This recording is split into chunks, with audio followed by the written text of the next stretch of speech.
ଯାତ୍ରା ପୁସ୍ତକ 35 ପର୍ବ। ତହିଁ ଉତ୍ତାରୁ ମୋଶା ଇସ୍ରାଏଲ ସନ୍ତାନଗଣର ସମସ୍ତ ମଣ୍ଡଳୀକି ଏକତ୍ର କରି କହିଲେ, ସଦାପ୍ରଭୁ ତୁମମାନଙ୍କୁ ଏହି ସମସ୍ତ ବାକ୍ୟ ପାଳନ କରିବାକୁ ଆଜ୍ଞା ଦେଇଅଛନ୍ତି। 6 ଦିନ କର୍ମ କରାଯିବ, ମାତ୍ର ସପ୍ତମ ଦିନ ତୁମମାନଙ୍କ ନିକଟରେ ପବିତ୍ର ଦିନ ହେବ। ତାହା ସଦାପ୍ରଭୁଙ୍କ ଉଦ୍ଦେଶ୍ୟରେ ମହାବିଶ୍ରାମ ଦିନ ହେବ। ଯେ କେହି ସେହି ଦିନ କର୍ମ କରିବ, ତାହାର ପ୍ରାଣଦଣ୍ଡ ହେବ। ତୁମେମାନେ ବିଶ୍ରାମ ଦିନରେ ଆପଣାମାନଙ୍କର କୌଣସି ବାସସ୍ଥାନରେ ଅଗ୍ନି ଜାଳିବ ନାହିଁ। ଆଉ ମୋଶା ଇସ୍ରାଏଲ ସନ୍ତାନଗଣର ସମସ୍ତ ମଣ୍ଡଳୀକି ଆହୁରି କହିଲେ, ସଦାପ୍ରଭୁ ଏହି ଆଜ୍ଞା ଦେଲେ, ତୁମେମାନେ ସଦାପ୍ରଭୁଙ୍କ ନିମନ୍ତେ ଆପଣାମାନଙ୍କ ମଧ୍ୟରୁ ଉପହାର ସଂଗ୍ରହ କର।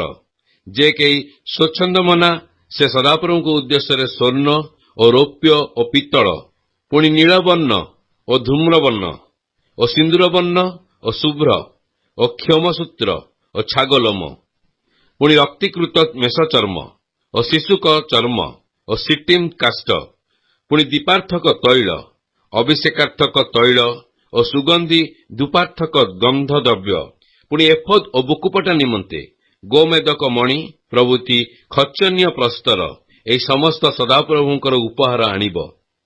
ଆଉ ତୁମମାନଙ୍କ ମଧ୍ୟରୁ ପ୍ରତ୍ୟେକ ବିଜ୍ଞମନା ଲୋକ ଆସି ସଦାପ୍ରଭୁଙ୍କ ଆଦିଷ୍ଟ ସକଳ ବସ୍ତୁ ନିର୍ମାଣ କରନ୍ତୁ, ଅର୍ଥାତ୍ ଆବାସ ଓ ତହିଁର ତମ୍ବୁ ଓ ଛାତ ଓ ଘୁଣ୍ଡି ଓ ପଟା ଓ ଅର୍ଗଳ ଓ ସ୍ତମ୍ଭ ଓ ଚୁଙ୍ଗି, ପୁଣି ସିନ୍ଦୁକ ଓ ତହିଁର ସାଙ୍ଗି ଓ ପାପାଚ୍ଛାଦନ ଓ ଆଚ୍ଛାଦନର ବିଚ୍ଛେଦ ବସ୍ତ୍ର, ପୁଣି ମେଜ ଓ ତହିଁର ସାଙ୍ଗି ଓ ପାତ୍ର ସକଳ ଓ ଦର୍ଶନୀୟ ରୋଟି, ପୁଣି ଦୀପ୍ତି ନିମନ୍ତେ ଦୀପବୃକ୍ଷ ଓ ତହିଁର ପାତ୍ର ଓ ପ୍ରଦୀପ ଓ ଦୀପାର୍ଥକ ତୈଳ, ପୁଣି ଧୂପବେଦୀ ଓ ତହିଁର ସାଙ୍ଗି ଓ ଅଭିଷେକାର୍ଥକ ତୈଳ ଓ ସୁଗନ୍ଧି ଧୂପ ଓ ଆବାସ ପ୍ରବେଶ ଦ୍ୱାରର ଆଚ୍ଛାଦନ ବସ୍ତ୍ର, ପୁଣି ହୋମବେଦୀ ଓ ତହିଁର ପିତ୍ତଳ ଝାଞ୍ଜିରି ଓ ସାଙ୍ଗି ଓ ପାତ୍ର ସକଳ, ପ୍ରକ୍ଷାଳନ ପାତ୍ର ଓ ତହିଁର ବୈଠିକି, ପୁଣି ପ୍ରାଙ୍ଗଣର ପରଦା ଓ ତହିଁର ସ୍ତମ୍ଭ ଓ ଚୁଙ୍ଗି ଓ ପ୍ରାଙ୍ଗଣ ଦ୍ୱାରର ଆଚ୍ଛାଦନ ବସ୍ତ୍ର, ପୁଣି ଆବାସର ମେଖ ଓ ପ୍ରାଙ୍ଗଣର ମେଖ ଓ ଉଭୟର ରଜ୍ଜୁ, ପୁଣି ପବିତ୍ର ସ୍ଥାନରେ ସେବା କରିବା ନିମନ୍ତେ ସୁଶୋଭିତ ବସ୍ତ୍ର, ଅର୍ଥାତ୍ ହାରଣ ଯାଜକଙ୍କ ନିମନ୍ତେ ପବିତ୍ର ବସ୍ତ୍ର, ଯାଜକ କର୍ମ ନିମନ୍ତେ ତାଙ୍କର ପୁତ୍ରମାନଙ୍କର ବସ୍ତ୍ର, ଏହି ସମସ୍ତ ପ୍ରସ୍ତୁତ କରିବ। ଅନନ୍ତର ଇସ୍ରାଏଲ ସନ୍ତାନଗଣର ସମସ୍ତ ମଣ୍ଡଳୀ ମୋଶାଙ୍କ ସମ୍ମୁଖରୁ ପ୍ରସ୍ଥାନ କଲେ। ପୁଣି ଯାହାର ମନ ଯାହାକୁ ପ୍ରବର୍ତ୍ତାଇଲା, ଯାହାର ଆତ୍ମା ଯାହାକୁ ଇଚ୍ଛୁକ କଲା, ସେମାନେ ସମାଗମ ତମ୍ବୁ ନିର୍ମାଣ କରନ୍ତେ ଓ ତତ୍ସମ୍ବନ୍ଧୀୟ ସମସ୍ତ କାର୍ଯ୍ୟ ଓ ପବିତ୍ର ବସ୍ତ୍ର ନିମନ୍ତେ ସଦାପ୍ରଭୁଙ୍କର ଉପହାର ଆଣିଲେ। ପୁଣି ପୁରୁଷ ଓ ସ୍ତ୍ରୀ ଯେତେ ଲୋକ ସ୍ୱଚ୍ଛନ୍ଦମନା ଥିଲେ, ସେ ସମସ୍ତେ ଆସି ଉରମଣି ଓ କୁଣ୍ଡଳ ଓ ଅଙ୍ଗୁରୀୟ ଓ ହାର ପ୍ରଭୃତି ସ୍ୱର୍ଣ୍ଣ ଅଳଙ୍କାର ସବୁ ଆଣିଲେ। ପ୍ରତ୍ୟେକ ଜଣ ସଦାପ୍ରଭୁଙ୍କ ଉଦ୍ଦେଶ୍ୟରେ ସ୍ୱର୍ଣ୍ଣର ଉପହାର ଉତ୍ସର୍ଗ କଲେ। ପୁଣି ଯେଉଁମାନଙ୍କ ନିକଟରେ ନୀଳ ଓ ଧୂମ୍ର ଓ ସୁନ୍ଦରବର୍ଣ୍ଣ ଓ ଶୁଭ୍ର କ୍ଷମସୂତ୍ର ଓ ଛାଗଲୋମ, ରକ୍ତୀକୃତ ମେଷଚର୍ମ ଓ ଶିଶୁକ ଚର୍ମ ଥିଲା, ସେମାନେ ପ୍ରତ୍ୟେକେ ତାହା ଆଣିଲେ। ପୁଣି ଯେ ରୂପାର କି ପିତ୍ତଳର ଉପହାର ଉତ୍ସର୍ଗ କଲା, ସେ ସଦାପ୍ରଭୁଙ୍କର ଉପହାର ଆଣିଲା। ଆଉ ଯାହା ନିକଟରେ ସେବାର କୌଣସି କର୍ମ ନିମନ୍ତେ ସିଟିମ୍ କାଷ୍ଠ ଥିଲା, ସେ ତାହା ଆଣିଲା। ବୁଦ୍ଧିମତୀ ସ୍ତ୍ରୀମାନେ ଆପଣା ଆପଣା ହସ୍ତରେ ସୂତା କାଟି ନୀଳ, ଧୂମ୍ର, ସିନ୍ଦୁରବର୍ଣ୍ଣ ଓ ଶୁଭ୍ର କ୍ଷମସୂତ୍ର ଆଣିଲେ। ପୁଣି ଯେଉଁ ସ୍ତ୍ରୀମାନଙ୍କର ମନ ଜ୍ଞାନରେ ପ୍ରବୃତ୍ତ ହେଲା, ସେ ସମସ୍ତେ ଛାଗଲୋମର ସୂତା କାଟିଲେ। ପୁଣି ଅଧ୍ୟକ୍ଷଗଣ ଏଫୋଦ ଓ ବୁକୁପଟା ନିମନ୍ତେ ଗୋମେକାଦି ଖଚନାର୍ଥକ ମଣି, ଆଉ ଦୀପ, ଅଭିଷେକାର୍ଥକ ତୈଳ, ସୁଗନ୍ଧି ଧୂପ ନିମନ୍ତେ ଗନ୍ଧ ଦ୍ରବ୍ୟ ଓ ତୈଳ ଆଣିଲେ। ଇସ୍ରାଏଲ ସନ୍ତାନଗଣ ସ୍ୱଇଚ୍ଛାରେ ସଦାପ୍ରଭୁଙ୍କ ଉଦ୍ଦେଶ୍ୟରେ ଉପହାର ଆଣିଲେ। ସଦାପ୍ରଭୁ ମୋଶାଙ୍କ ଦ୍ୱାରା ଯାହା ଯାହା କରିବାକୁ ଆଜ୍ଞା ଦେଇଥିଲେ, ତହିଁର କୌଣସି ପ୍ରକାର କର୍ମ କରିବା ପାଇଁ ଯେଉଁ ଯେଉଁ ପୁରୁଷ ଓ ସ୍ତ୍ରୀମାନଙ୍କର ମନ ସେମାନଙ୍କୁ ଇଚ୍ଛୁକ କଲା, ସେମାନେ ପ୍ରତ୍ୟେକ ଉପହାର ଆଣିଲେ। ଅନନ୍ତର ମୋଶା ଇସ୍ରାଏଲ ସନ୍ତାନଗଣକୁ ଆହୁରି କହିଲେ, ଦେଖ, ସଦାପ୍ରଭୁ ଜିହୁଦା ବଂଶୀୟ ହୁରର ପୌତ୍ର ଉରିର ପୁତ୍ର ବତ୍ସଲେକକୁ ନାମ ଧରି ଡାକିଲେ। ପୁଣି ତାହାକୁ ଜ୍ଞାନ, ବୁଦ୍ଧି, ବିଦ୍ୟା, କର୍ମ ନୈପୁଣ୍ୟଦାୟକ ପରମେଶ୍ୱରଙ୍କ ଆତ୍ମାରେ ପରିପୂର୍ଣ୍ଣ କରି ଚିତ୍ରକର୍ମ ଓ ସ୍ୱର୍ଣ୍ଣ, ରୌପ୍ୟ ଓ ପିତ୍ତଳ ଖୋଦନ ଓ ଖଚନାର୍ଥକ ମଣିକର୍ତ୍ତନ ଓ ନାନା ଶିଳ୍ପକର୍ମ ନିମନ୍ତେ କାଷ୍ଠ ଖୋଦନ ଏହିସବୁ ଶିଳ୍ପକର୍ମ କରିବା ପାଇଁ ତାହାକୁ ନିପୁଣ କଲେ। ପୁଣି ଶିକ୍ଷା ଦେବା ପାଇଁ ତାହାର ଓ ଦାନବଂଶୀୟ ଅହିସାମକର ପୁତ୍ର ଅହଲ୍ୟାବର ମନରେ ପ୍ରବୃତ୍ତି ଦେଲେ। ଆଉ ଖୋଦନ ଓ ଶିଳ୍ପକର୍ମ କରିବା ନିମନ୍ତେ ପୁଣି ନୀଳ ଓ ଧୂମ୍ର ଓ ସିନ୍ଦୁର ବର୍ଣ୍ଣ ଓ ଶୁଭ୍ର କ୍ଷମସୂତ୍ରରେ ସୂଚୀକର୍ମ ଓ ତନ୍ତୀକର୍ମ କରିବା ନିମନ୍ତେ ଅର୍ଥାତ୍ ଯାବତୀୟ ଶିଳ୍ପକର୍ମ ଓ ଚିତ୍ରକର୍ମ କରିବା ପାଇଁ ସେମାନଙ୍କ ମନକୁ ଜ୍ଞାନରେ ପରିପୂର୍ଣ୍ଣ କଲେ। ଯାତ୍ରା ପୁସ୍ତକ 36 ପର୍ବ। ଏ ନିମନ୍ତେ ସଦାପ୍ରଭୁଙ୍କର ସମସ୍ତ ଆଜ୍ଞା ଅନୁସାରେ ପବିତ୍ର ସ୍ଥାନର କାର୍ଯ୍ୟ ସକଳ ରଚନା କରିବାକୁ ସଦାପ୍ରଭୁ ବତ୍ସଲେଲ ଓ ଅହଲ୍ୟାବ ପ୍ରଭୃତି ଯେଉଁମାନଙ୍କୁ ଜ୍ଞାନ ଓ ବୃଦ୍ଧି ଦେଇଛନ୍ତି ସେହିସବୁ ବିଜ୍ଞାମନା ଲୋକ କର୍ମ କରିବେ। ଅନନ୍ତର ମୂଷା ସେହି ବତ୍ସଲେଲ ଓ ଅହଲ୍ୟାବକୁ ଓ ସଦାପ୍ରଭୁଙ୍କଠାରୁ ମନର ଜ୍ଞାନପ୍ରାପ୍ତ ଅନ୍ୟ ସବୁ ବିଜ୍ଞାମନା ଲୋକଙ୍କୁ ସେହି କର୍ମ କରିବା ପାଇଁ ମନରେ ପ୍ରବୃତ୍ତିପ୍ରାପ୍ତ ଲୋକମାନଙ୍କୁ ଡାକିଲେ। ତହିଁରେ ସେମାନେ ପବିତ୍ର ସ୍ଥାନର କାର୍ଯ୍ୟ ରଚନା କରିବା ନିମନ୍ତେ ଇସ୍ରାଏଲ ସନ୍ତାନଗଣର ଆନିତ ଉପହାର ସବୁ ମୂଷାଙ୍କଠାରୁ ଗ୍ରହଣ କଲେ। ତଥାପି ଲୋକମାନଙ୍କ ପ୍ରତି ପ୍ରଭାତରେ ତାଙ୍କ ନିକଟକୁ ସ୍ୱଚ୍ଛାରେ ଆହୁରି ଉପହାର ଆଣିଲେ। ତେଣୁ ପବିତ୍ର ସ୍ଥାନର ସମସ୍ତ କର୍ମକାରୀ ବିଜ୍ଞାମନା ଲୋକମାନେ ଆପଣା ଆପଣା କର୍ମରୁ ଆସି ମୂଷାଙ୍କୁ କହିଲେ, ସଦାପ୍ରଭୁ ଯାହା ଯାହା ରଚନା କରିବାକୁ ଆଜ୍ଞା ଦେଇଅଛନ୍ତି ଲୋକମାନେ ସେହି କାର୍ଯ୍ୟ ନିମନ୍ତେ ପ୍ରୟୋଜନୀୟ ଦ୍ରବ୍ୟରୁ ଅତି ଅଧିକ ଆଣୁଛନ୍ତି। ତହିଁରେ ମୂଷା ଆଜ୍ଞା ଦେଇ ଛାଉଣୀର ସର୍ବତ୍ର ଏହା ଘୋଷଣା କରାଇଲେ, ପୁରୁଷ କି ସ୍ତ୍ରୀ ପବିତ୍ର ସ୍ଥାନ ନିମନ୍ତେ ଆଉ ଉପହାର ପ୍ରସ୍ତୁତ ନ କରନ୍ତୁ। ଏଣୁ ଲୋକମାନେ ଆଣିବାରୁ ନିବୃତ୍ତ ହେଲେ, କାରଣ ସମସ୍ତ କର୍ମ କରିବାକୁ ସେମାନଙ୍କର ଦ୍ରବ୍ୟ ଓ ପ୍ରଚୁର ଓ ତତୋଧିକ ଥିଲା। ଅନନ୍ତର କର୍ମକାରୀମାନଙ୍କର ମଧ୍ୟରେ ପ୍ରତ୍ୟେକ ବିଜ୍ଞାମନା ଲୋକ ବଳା ଶୁଭ୍ର କ୍ଷମସୂତ୍ର ନୀଳ ଧୂମ୍ର ଓ ସିନ୍ଦୁରବର୍ଣ୍ଣ ସୂତ୍ର ଦ୍ୱାରା ଆବାସର 10 ଯବନିକା ପ୍ରସ୍ତୁତ କଲେ। ପୁଣି ତହିଁ ମଧ୍ୟରେ ଶିଳ୍ପକର୍ମରେ କିରୁବଗଣ ଆକୃତି କଲେ। ପ୍ରତ୍ୟେକ ଯବନିକା 28 ହସ୍ତ ଦୀର୍ଘ, ପ୍ରତ୍ୟେକ ଯବନିକା 4 ହସ୍ତ ପ୍ରସ୍ତ ଓ ସମସ୍ତ ଯବନିକାର ସମାନ ପରିମାଣ ଥିଲା। ପୁଣି ସେ 5 ଯବନିକା ଏକତ୍ର ଯୋଗ କଲେ, ଅନ୍ୟ 5 ଯବନିକା ଏକତ୍ର ଯୋଗ କଲେ। ଆଉ ସେ ଯୋଡ଼ା ସ୍ଥାନରେ ପ୍ରଥମ ଅନ୍ତ୍ୟ ଯବନିକାର ଧଡ଼ିରେ ନୀଳସୂତ୍ରର ଗୁଣ୍ଡିଘରା କଲେ। ଯୋଡ଼ ସ୍ଥାନର ଦ୍ୱିତୀୟ ଅନ୍ତ୍ୟ ଯବନିକାର ଧଡ଼ିରେ ତଦ୍ରୂପ କଲେ। ସେ ପ୍ରଥମ ଯବନିକାର ଧଡ଼ିରେ 50 ଘୁଣ୍ଡିଘରା ଓ ଯୋଡ଼ା ସ୍ଥାନର ଦ୍ୱିତୀୟ ଯବନିକାର ଧଡ଼ିରେ 50 ଘୁଣ୍ଡିଘରା କଲେ। ସେହି ଘୁଣ୍ଡିଘରା ସବୁ ପରସ୍ପର ସମ୍ମୁଖୀନ ରହିଲା। ଆଉ ସେ 50 ସ୍ୱର୍ଣ୍ଣ ଘୁଣ୍ଡି କରି ଘୁଣ୍ଡିରେ ଯବନିକା ସକଳ ପରସ୍ପର ଯୋଡ଼ିଲେ। ତହିଁରେ ଆବାସ ଏକ ହିଁ ହେଲା। ଏ ଉତ୍ତାରେ ସେ ଆବାସର ଆଚ୍ଛାଦନାର୍ଥକ ତମ୍ବୁ ନିମନ୍ତେ ଛାଗଲୋମର 11 ଯବନିକା ପ୍ରସ୍ତୁତ କଲେ। ପ୍ରତ୍ୟେକ ଯବନିକାର ଦୀର୍ଘତା 30 ହସ୍ତ ଓ ପ୍ରସ୍ତତା 4 ହସ୍ତ ସେହି 11 ଯବନିକାର ସମାନ ପରିମାଣ ଥିଲା। ପୁଣି ସେ 5 ଯବନିକା ପରସ୍ପର ଯୋଡ଼ି ପୃଥକ ରଖିଲେ ଓ ଅନ୍ୟ 6 ଯବନିକା ଯୋଡ଼ି ପୃଥକ ରଖିଲେ। ଯୋଡ଼ ସ୍ଥାନର ପ୍ରଥମ ଅନ୍ତ୍ୟ ଯବନିକାର ଧଡ଼ିରେ 50 ଘୁଣ୍ଡିଘରା କଲେ ଓ ଦ୍ୱିତୀୟ ଯବନିକାର ଯୋଡ଼ସ୍ଥାନ ଧଡ଼ିରେ 50 ଘୁଣ୍ଡିଘରା କଲେ। ଆଉ ସେ ଯୋଡ଼ ଦେଇ ଏକ ତମ୍ବୁ କରିବା ପାଇଁ ପିତ୍ତଳର 50 ଘୁଣ୍ଡି କଲେ।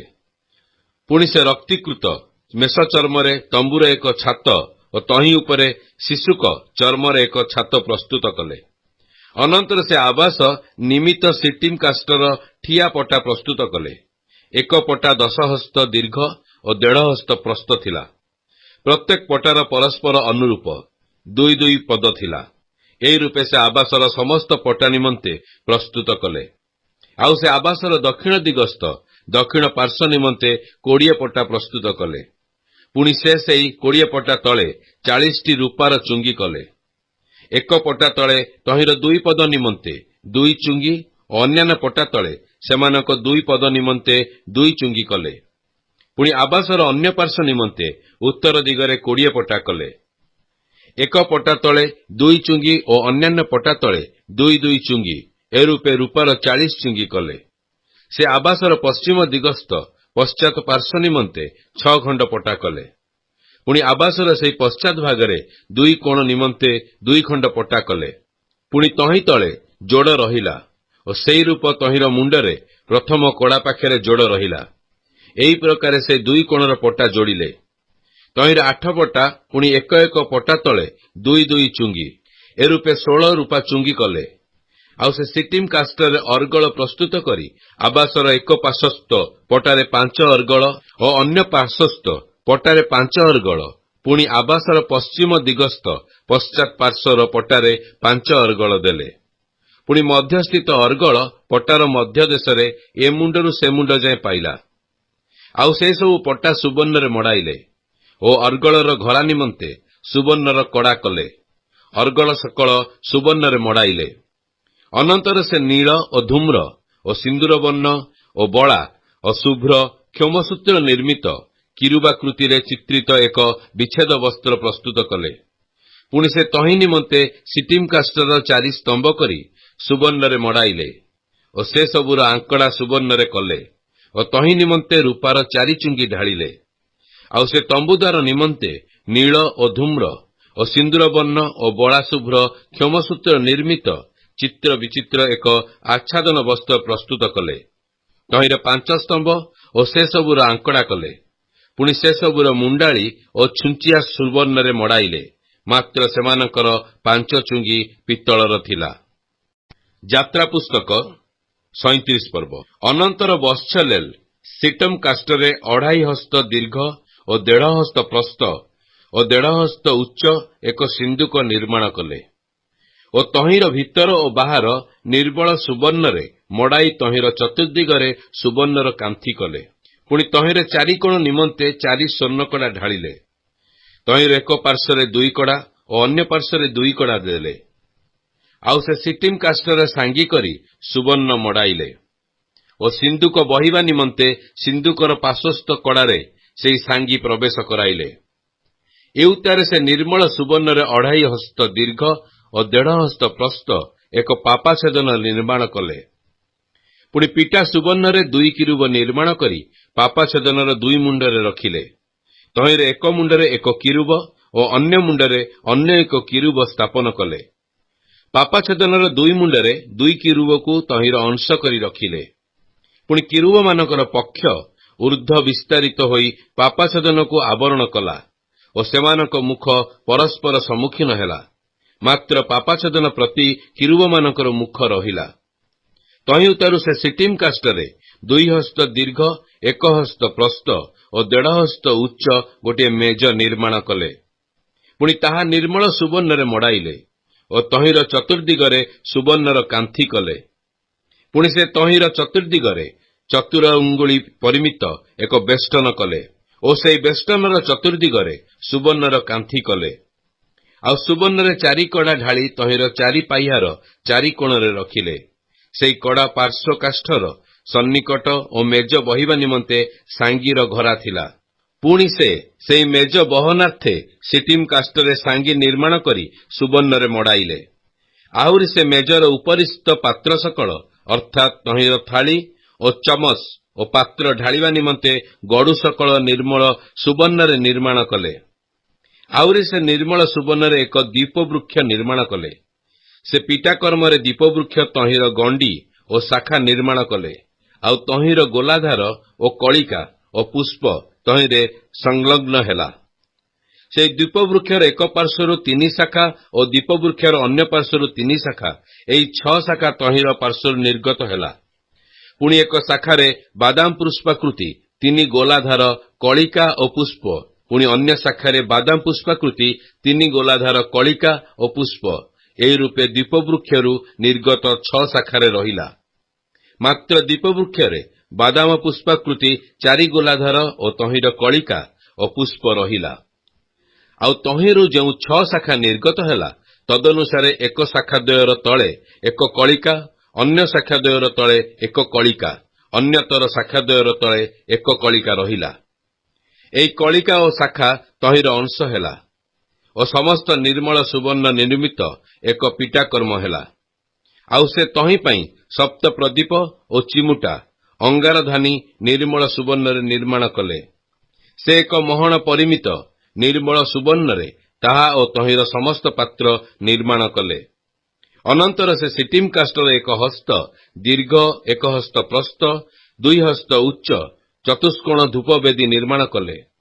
ତହିଁର ଶୃଙ୍ଗ ସକଳ ତହିଁର ଅଂଶ ହେଲା। ଆଉ ତାହା ଓ ତହିଁର ପୁଷ୍ଟ ତହିଁର ଚାରିପାର୍ଶ୍ୱ ଓ ତହିଁର ଶୃଙ୍ଗ ସକଳ ନିର୍ମଳ ସୁବର୍ଣ୍ଣରେ ମଡ଼ାଇଲେ। ପୁଣି ସେ ତହିଁର ଚାରିଆଡ଼େ ସୁବର୍ଣ୍ଣର କାନ୍ଥି କଲେ। ପୁଣି ତହିଁର ବହନାର୍ଥକ ସାଙ୍ଗିର ଘରା ନିମନ୍ତେ ତହିଁ କାନ୍ଥି ତଳେ ଦୁଇ ପାର୍ଶ୍ୱର ଦୁଇ କୋଣରେ ସୁବର୍ଣ୍ଣର ଦୁଇ ଦୁଇ କଡ଼ା ନିର୍ମାଣ କଲେ। ଆଉ ସିଟିମ୍ କାଷ୍ଠରେ ସାଙ୍ଗି କଲେ ଓ ତାହା ସୁବର୍ଣ୍ଣରେ ମଡ଼ାଇଲେ। ଏ ଉତ୍ତାରେ ସେ ଅଭିଷେକାର୍ଥକ ପବିତ୍ର ତୈଳ ଓ ଧୂପ ନିମନ୍ତେ ଗନ୍ଧ ବଣିକର କ୍ରିୟା ଅନୁଯାୟୀ ସୁଗନ୍ଧି ଦ୍ରବ୍ୟ ପ୍ରସ୍ତୁତ କଲେ।